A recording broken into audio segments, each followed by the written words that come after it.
Dear Golda, my spouse and I voted differently, as did many friends and family members. I can't understand how they came to their decisions, and we can't have calm, rational discussions about it.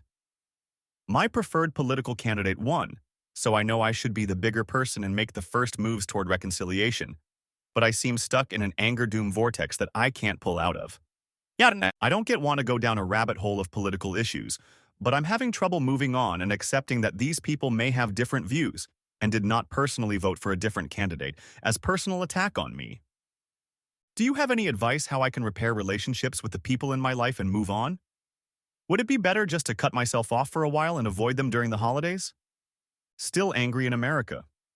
Let me preface this response honestly and admit this is something I am working on myself. Most people in America are still decompressing after such a high-stakes election cycle, and I don't think that's anything to be ashamed of.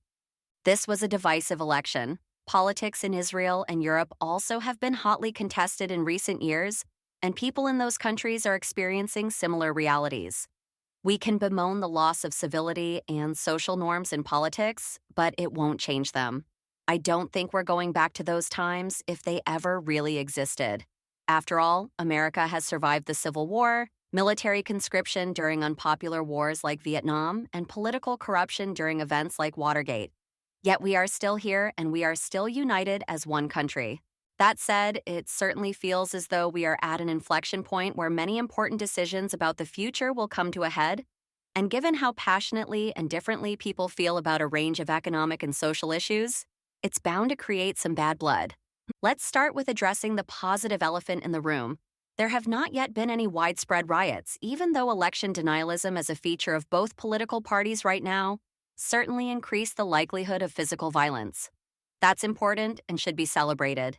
Now let's jump into 5 ways we can repair relationships with the important people in our lives. Number 1. Set clear boundaries. If you know you can't have civil conversation with certain friends or family members, set some ground rules. Usually this looks like just agreeing to avoid political discussions, especially at family events with lots of other people.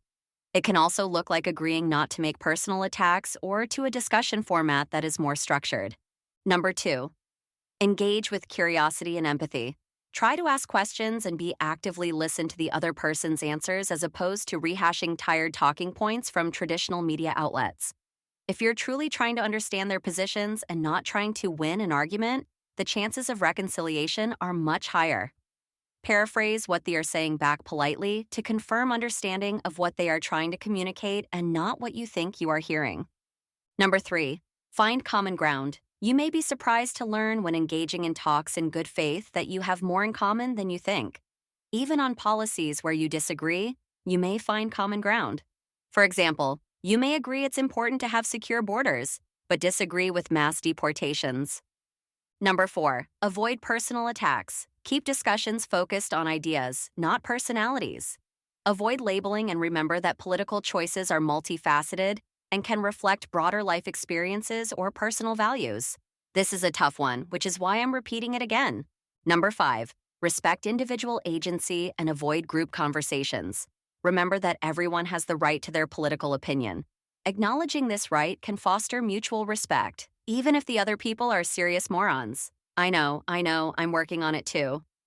Also, group settings can amplify tensions. Personal talks allow for more open, less confrontational discussions. Use this post-election time to reflect on how politically differences have impacted your relationship. Find ways to talk about moving forward and voice specifically for your desire to let go of any anger and resentment you may be harboring. Carrying around anger only hurts you mentally and physically. Most families may not end up singing Kumbaya at Thanksgiving this year, but let's try not to kill each other, and if we're lucky, enjoy being around each other.